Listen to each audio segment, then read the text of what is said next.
Hello students, कैसे हो आप लोग। आज बहुत दिन बाद मैंने वीडियो बनाया है। आज तारीख है 28 दिसंबर 2020। टाइम है 11 बजे। ज्योमेट्री एक ऐसा टॉपिक है मैथ्स का जिसमें बच्चों को बहुत ज़्यादा डर लगता है। उन्हें समझ में नहीं आता है कि ये क्या चीज़ है, कैसे हो गया। मैंने बहुत से स्टूडेंट को पढ़ाया और फील किया कि हाँ, बच्चों में प्रॉब्लम है। तो मैंने सोचा ज्योमेट्री को थोड़े अलग तरीके से पढ़ाया जाए, सिर्फ ज्योमेट्री। ठीक है। तो जैसा कि आप इसमें देख रहे हैं स्क्रीन पे कि यहाँ मैंने लिखा है ज्योमेट्री बेसिक्स और आगे लिखा है मैंने यहाँ टू इन्फिनिटी। यानी मैं बेसिक से स्टार्ट करूँगा और ना जाने कहाँ तक जाने वाला हूँ। तो वीडियो पूरा देखें। और भी बहुत सारे पार्ट इसके बनाने वाला हूँ मैं। टेक्निकल गुरुजी वाले गौरव भैया की तरह शुरू करते हैं। तो चलिए शुरू करते हैं। सबसे पहले मैंने यहाँ लिखा है पॉइंट। What is point. अच्छा, पहले इसके कुछ बेसिक नाम आपको बता दूँ क्या क्या चीज़ें लगभग हम इसमें कवर करने वाले हैं। Point, line, ray, line segment, angle, triangle, quadrilaterals, pentagon, hexagon, heptagon, octagon, nonagon, decagon, hendecagon, dodecagon. यानी जिसकी 11 साइड होती हैं, जिसकी 12 साइड होती हैं, जिसकी 10 साइड होती हैं, जिसकी 9 साइड होती हैं, जिसकी 8 साइड होती हैं, बाकी 7 साइड वाला। अब देखो, मैंने बाकी ऊपर बनाए हैं, ये मेरे से बने नहीं इसलिए मैंने इनके नाम लिख दिए। बड़े हार्ड होते हैं बनाने। और इस लेवल को अगर आगे तक ले जाएं, यानी 12, 13, 14, 15 ऐसे करते करते बहुत सारे लेवल पे आए, तो एक टाइम आएगा जब ये सर्किल जैसा दिखने लगेगा। तो बनाना बहुत हार्ड होता है। जो जो मेरे को ईजी लगा हेक्सागन तक मैंने बनाया, उसके बाद मैंने नहीं बनाए। ओके, तो स्टार्ट करते हैं। तो चलिए शुरू करते हैं। सबसे पहले पॉइंट। ज्योमेट्री की स्टार्ट होती है पॉइंट से, जो कि है पॉइंट। हमारा पहला पॉइंट भी पॉइंट है और पढ़ने में भी हमें पॉइंट है। पॉइंट दिखने में बहुत छोटा सा लेकिन बहुत इंपॉर्टेंट। आपको पता है तो ये दुनिया एक पॉइंट से ही बनी है। बिग बैंग नाम सुना है फिजिक्स में। बिग बैंग एक ऐसा ब्लास्ट था, एक ऐसा एक्सप्लोजन था जिससे पूरा यूनिवर्स बना। और वो सिर्फ शुरू हुआ था एक छोटे से पॉइंट से। तो हमारी मैथ्स भी एक पॉइंट से स्टार्ट करते हैं। Point is an exact position और location on a plane surface. Point क्या है। किसी भी एक प्लेन सरफेस पे एक छोटा सा, छोटी सी पोजीशन, कोई छोटा सा लोकेशन जो है उसको पॉइंट कहते हैं। इस पूरे जो स्क्रीन आपके सामने दिखाई दे रही है, इसमें जो भी जगह है कहीं ना कोई पॉइंट है। ठीक है। लेकिन उस पॉइंट को हम इंडिकेट कैसे करते हैं। फॉर एग्जांपल यहाँ देखो मैंने एक डॉट बना दिया, तो इस डॉट से हम इंडिकेट करते हैं कि ये पॉइंट, ये पॉइंट, ये पॉइंट, ये पॉइंट। जो मैं छोटे छोटे पॉइंट बना रहा हूँ, जो खाली जगह यहाँ देखो, जो छोटे छोटे पॉइंट बना रहा हूँ मैं खूब सारे, ये सारे पॉइंट्स हैं। छोटे बड़े मोटे, इनकी साइज छोटी बड़ी हो सकती है। इसके बाद पॉइंट से रिलेटेड कुछ बातें और बताऊँ आपको। We show a point by a dot of a pen और पेंसिल। कि हमें जब भी एक पॉइंट को शो करना पड़ता है तो हम क्या करते हैं, पेन या पेंसिल के डॉट से उसको शो करते हैं कि ये पॉइंट है। Point has no size. Point की कोई साइज़ नहीं है। जो मैंने यहाँ इतना बड़ा सा गोला किया है, ये भी एक पॉइंट है, ये भी एक पॉइंट है, ये भी पॉइंट है, ये भी पॉइंट है, ये भी पॉइंट है, सारे छोटे छोटे पॉइंट हैं। फिर नेक्स्ट है पॉइंट के बारे में। Point can be named by letters ABCDEF and Z। जितने भी अल्फ़ाबेट हैं इनके लेटर्स से हम क्या कर सकते हैं, पॉइंट को नेम दे सकते हैं, मतलब उस पॉइंट का नाम हो सकता है। फॉर एग्जांपल यहाँ पॉइंट है A, ये पॉइंट है B। पॉइंट के बारे में एक बात और बता दूं। पॉइंट को मैंने यहाँ लिखा था point has no size. Size का यहाँ मतलब है कि पॉइंट कितना भी बड़ा हो सकता है और कितना भी छोटा हो सकता है, क्योंकि इसको हम किसी मेजरमेंट में लेते ही नहीं है। पॉइंट कुछ होता ही नहीं है एक्चुअल में। ठीक है। लेकिन फिर भी हम इसको प्रेजेंट तो करें कि क्या चीज़ है, कौन सी जगह को रिप्रेजेंट करना है। इस पूरी स्क्रीन पे अगर ये वाइट स्क्रीन होती तो मुझे ऊपर टॉप के राइट साइड में, यहाँ मुझे इसको कुछ शो करना है। ये वाला पॉइंट, ये वाला पॉइंट शो करना है। तो इस पॉइंट को इंडिकेट करने के लिए मुझे इसका नाम देना पड़ेगा, इसको शो करना पड़ेगा। बस वही हम शो करते हैं। एग्जैक्टली पॉइंट कुछ नहीं होता है। ठीक है। और अगर पॉइंट को हम जूम करके देखें, अब मैं यहाँ जूम सिर्फ इतना कर सकता हूँ। अगर पॉइंट को जूम करें, जूम इन जूम आउट करें, तो पॉइंट को हम कभी एग्जैक्टली जूम इन नहीं कर पाएंगे। इसका मतलब है पॉइंट को कभी एग्जैक्ट मेजर नहीं कर सकते वो कितना जूम हो सकता है। इसके बाद है प्लेन। देखो मैंने यहाँ जब डेफिनेशन पढ़ी थी तो उसमें मैंने प्लेन को क्या किया था, हाईलाइट किया था। तो हमें इस प्लेन के बारे में पता होना चाहिए। प्लेन क्या होता है। ये एरोप्लेन वाला प्लेन नहीं है। इस प्लेन का मतलब मैथमेटिक्स में ज्योमेट्री का जो प्लेन है उसकी बात कर रहे हैं। सबसे पहले प्लेन की डेफिनेशन देखते हैं। ए फ्लैट सरफेस, सॉरी यहाँ मेरी स्पेलिंग मिस्टेक है, बहुत सारी स्पेलिंग मिस्टेक आप मिल सकती हैं, तो अवॉइड कर देना सारी मिस्टेक्स को। A flat surface that is infinitely large with zero thickness. दोबारा से पढ़ते हैं, डेफिनेशन देखना। A flat surface that is infinitely large with zero thickness. एक ऐसा सरफेस जो बहुत ज़्यादा बड़े एरिया में है, इनफाइनाइट मतलब कि इतना बड़ा कि उसको मेज़र नहीं किया जा सकता, लेकिन कंडीशन क्या है, विद ज़ीरो थिकनेस। उसकी कुछ मोटाई ना हो, कुछ मोटाई नहीं होगी तो वो बनेगा ही नहीं। इसीलिए it is not possible to in real life, मतलब कि पॉसिबल ही नहीं है रियल लाइफ में ऐसा होना कि कोई ऐसी चीज़ जो बहुत लंबी चौड़ी है और उसमें कुछ मोटाई नहीं है। इसीलिए इसको हम सिर्फ समझते हैं, ठीक है, मैथ्स में इसको समझा जाता है सिर्फ। और एक्चुअल में जो 2D चीज़ होती है वो यही होती है। 2D, जो भी 2D है, कुछ भी 2D नाम के आपने नाम सुना है, वो इसी प्लेन पे होता है। यही प्लेन क्या होता है, 2D होता है। इसके बाद है, अब यहाँ मैंने जो वर्ड 2D किया है, मैंने इसको हाईलाइट किया। इस D का मतलब डायमेंशन होता है, ठीक है। मुझे थोड़ा और इसको क्लियरली समझाना है कि डायमेंशन क्या होता है, तो मैंने थोड़ा सा डायमेंशन के बारे में बताया कि व्हाट इज़ डायमेंशन।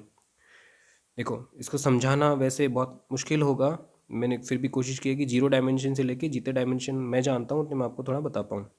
सबसे पहले जीरो डायमेंशन की बात करते हैं। जीरो डायमेंशन का मतलब पॉइंट, जो भी हमने डेफिनेशन में पढ़ा था।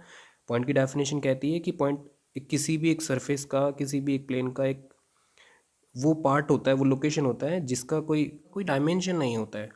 डायमेंशन का मतलब यहाँ है, पॉइंट ना तो कोई लेंथ रखता है ना ही कोई विड्थ रखता है, क्योंकि पॉइंट छोटे से छोटा भी हो सकता है, इतना छोटा भी हो सकता है कि उसको मेजर ही ना किया जा सके, और इतना बड़ा भी हो सकता है कि 1 सेंटीमीटर जितना हो जाए, 1 मिलीमीटर जितना हो जाए, ठीक है। तो पॉइंट हैज़ नो डायमेंशन, इसका मतलब पॉइंट का कोई डायमेंशन नहीं होता है, इसलिए उसको जीरो डायमेंशन बोलते हैं, ठीक है। सेकंड है वन डायमेंशन। वन डायमेंशन की आपने सिर्फ एक चीज़ देखी होगी जिसको कहते हैं लाइन। एक्चुअल में जो मैंने यहाँ लाइन ड्रॉ की है, एक्चुअल में ये वन डायमेंशन नहीं है। इसका रीज़न है क्योंकि लाइन की लेंथ है, सपोज ये लेंथ है 2 सेंटीमीटर, और इसकी कुछ विड्थ भी है, देखो, जिसकी विड्थ और लेंथ दो हो जाएं वो 2 डायमेंशन हो जाता है। फिर भी इस लाइन की इतनी बारीकी से बनाया जाए, इस लाइन को इतना बारीकी से बनाया जाए, ये देखो देखो, तो ये जितनी पतली होगी हमें लाइन उतनी ही बेटर मिलेगी। इसीलिए लाइन का क्या होता है, लाइन का डायमेंशन जो होता है वो वन माना जाता है। पॉइंट होता है हमारा जीरो डायमेंशन। पॉइंट होता है हमारा जीरो डायमेंशन, लाइन होती है हमारी वन डायमेंशन। उसके बाद हम 2D यानी 2 डायमेंशन की बात करते हैं। 2 डायमेंशन जब बनता है एक प्लेन पे बनता है, ठीक है, एरोप्लेन पे नहीं, एक प्लेन, मैथमेटिक में ज्योमेट्रिकल प्लेन होता है, ठीक है। तो उस प्लेन पे जो भी शेप बनाई जाती है उन सबको 2D कहते हैं, जिसमें कुछ नाम है रेक्टेंगल, स्क्वायर, सर्किल, ट्रायंगल। ये सारे सिर्फ बनाए जा सकते हैं, रियल में कुछ नहीं होता है। इसका मतलब मैं ट्रायंगल को हाथ में नहीं ले सकता। व्हाट इज़ ट्रायंगल, मैं उसको हाथ में कैसे लूँगा, सिर्फ बनाया जा सकता है उसको। मैं दीवार पे बना सकता हूँ, कॉपी पे बना सकता हूँ, कहीं ड्रॉ कर सकता हूँ। अगर मैंने उस चीज़ को कट करके बाहर भी निकाला है तो उस पेज की कुछ तो मोटाई होगी, वो जितना भी मोटा है वो 3D शेप बन जाएगी, उसका थर्ड डायमेंशन है वो, ठीक है। इसके बाद आते हैं 3D, 3 डायमेंशंस। 3 डायमेंशंस में जैसे क्यूब, क्यूबॉइड, सिलेंडर, स्फेयर, कोन, ये सारी चीज़ें 3D होती हैं। 3D का मतलब है जिसके 3 डायमेंशंस होते हैं। अब मैं थोड़ा सा यहाँ समझा दूँ कि व्हाट आर द डायमेंशंस। जैसे ये एक क्यूबॉइड है, इसकी यहाँ से लेके यहाँ तक एक लेंथ है, यहाँ से लेके यहाँ तक एक विड्थ है, बी है, ये एल है, और यहाँ से यहाँ तक इसकी एक हाइट है। तो इसके 3 डायमेंशन हो गए, एल, बी एंड एच। और ऊपर वाले में रेक्टेंगल में मेरे पास सिर्फ क्या था, लेंथ एंड ब्रेड्थ, जिसके 2 डायमेंशन हो गए वो लेंथ एंड ब्रेड्थ। लाइन क्यों नहीं है, लाइन 1D क्यों है, क्योंकि सिर्फ इसकी लेंथ है। लेंथ होती है ना लाइन की 2 सेंटीमीटर, 4 सेंटीमीटर, और इसकी ब्रेड्थ ना, जो इसकी चौड़ाई है वो जीरो के इक्वल मानते हैं, तब जाके उसको लाइन मानते हैं कि ये लाइन है, इसमें ब्रेड्थ नहीं होती है। पॉइंट क्या है, उसको कोई नाप नहीं सकता, 1 सेंटीमीटर का, 2 सेंटीमीटर का मेजर थोड़ी ना करते हैं, इसलिए पॉइंट क्या होता है, जीरो डायमेंशन का। इसके बाद लास्ट एक और डायमेंशन आपको बता दूं आज, 4 डायमेंशन। अगर आपने एवेंजर्स मूवी देखी है तो वो एक टेसरेक्ट के पीछे होते हैं, उनका एक पावर होता है टेसरेक्ट। वो टेसरेक्ट ही हमारा 4 डायमेंशन का शेप है, जिसको बनाना बहुत हार्ड है, समझना भी हार्ड है। मैंने कोशिश की बनाने की, इसको एक बार में समझ में आना मुश्किल है। आप गूगल पे सर्च कर सकते हैं व्हाट इज टेसरेक्ट, तो आपको वहाँ थोड़ा अच्छे से दिखाई दे जाएगा कि कैसे इसको बनाया जाता है और ये कैसा दिखता है। टेसरेक्ट जो है वो 4 डायमेंशन है, ये पॉसिबल नहीं है अर्थ पे, ओके। इसका 4 डायमेंशन अर्थ पे होना पॉसिबल नहीं है, क्योंकि हम सब भी मिला के हम सब पूरा अर्थ हमारा 3D है। 3D से बाहर क्या है, 4D, जो कि हम नहीं देख सकते। हम अर्थ पे इसको देख नहीं सकते, समझ नहीं सकते। पर इमेजिनेशन करने में क्या जाता है, 4 डायमेंशन को हम अर्थ में इमेजिन कर सकते हैं। ओके, ये थे हमारे कुछ डायमेंशंस की बातें, जिसमें मैंने दोबारा एक बार थोड़ा सा रिवाइज करा दूँ। 1 डायमेंशन, सॉरी पहले 0 डायमेंशन, जिसका ना लेंथ है ना ब्रेड्थ है, दैट इज़ पॉइंट। सिर्फ जिसकी लेंथ है दैट इज़ 1 डायमेंशन, जिसकी लेंथ एंड ब्रेड्थ दोनों हैं दैट इज़ 2 डायमेंशनल, और जिसके लेंथ ब्रेड्थ हाइट है वो 3 डायमेंशनल। और 4 डायमेंशन की चीज़ें आपको बता दूँ अगर आप थोड़ा सा इसको समझ जाओ। सपोज ये इसकी लेंथ है, ये ब्रेड्थ है और ये हाइट है। यहाँ मेरे पास एक क्यूब रखा है अंदर।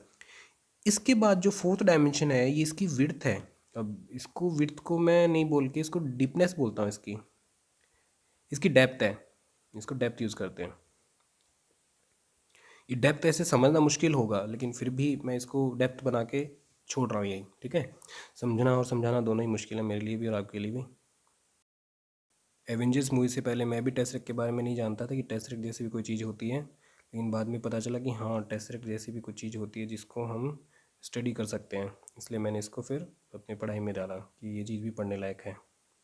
अब हम हमारे पॉइंट्स पे फिर से आते हैं। What are points and types of points. कुछ सिंपल सी चीज़ें मैं यहाँ बताऊँगा।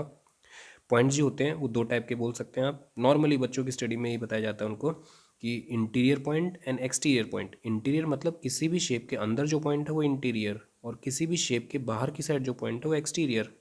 एक पॉइंट और होता है on the line, on line बोल सकते हो इसको, वो वाला ऑनलाइन ऑफलाइन नहीं, ऑन द लाइन, ठीक है। इसका मतलब इस लाइन के ऊपर जो पॉइंट है वो ऑनलाइन पॉइंट हो गया।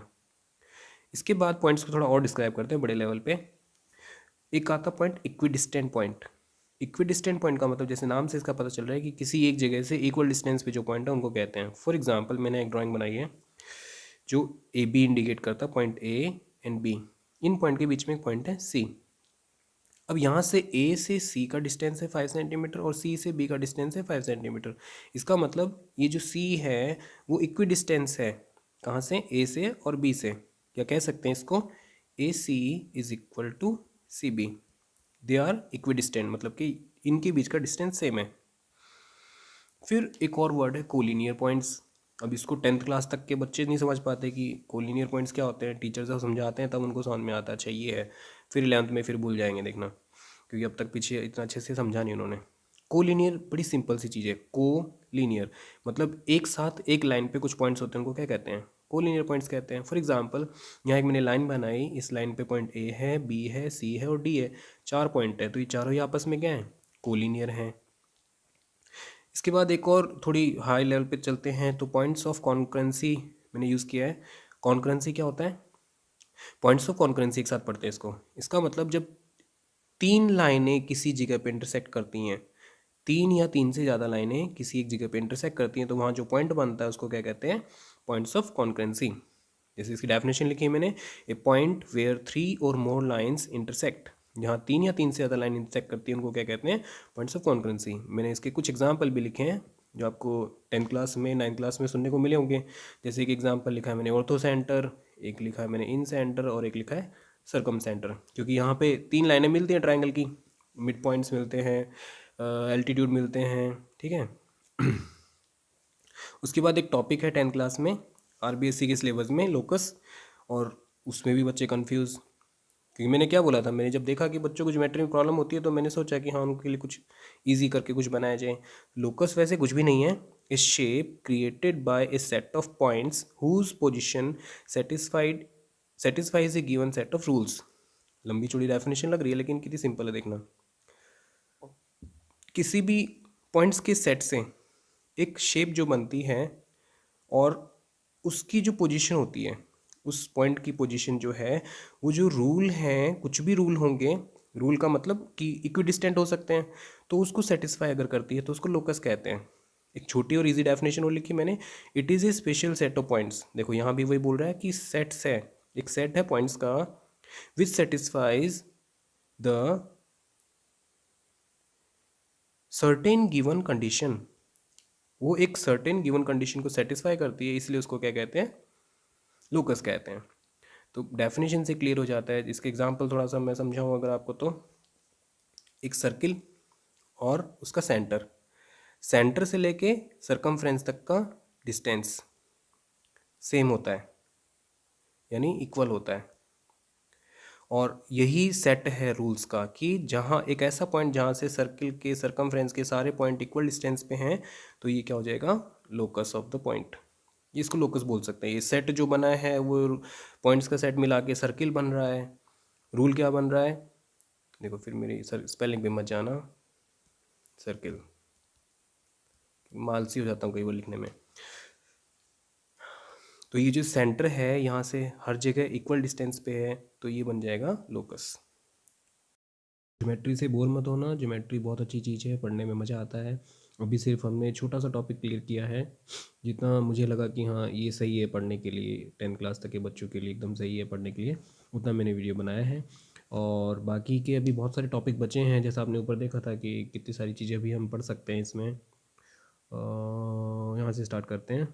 जैसे अभी तो बहुत कुछ बचा है, पॉइंट ही हुआ है अभी तो हमारा सिर्फ एक पॉइंट हुआ है, लाइन बची है, रे, लाइन सेगमेंट, एंगल। पढ़ने को बहुत कुछ है, मैं अलग अलग वीडियोस में सारे पढ़ाता रहूँगा। तो आप वीडियोस के जितने भी इसके वीडियो आते हैं सारे आप देखना। अभी मैं भी सोता हूँ, काफ़ी देर हो गई है। Good night, sweet dreams.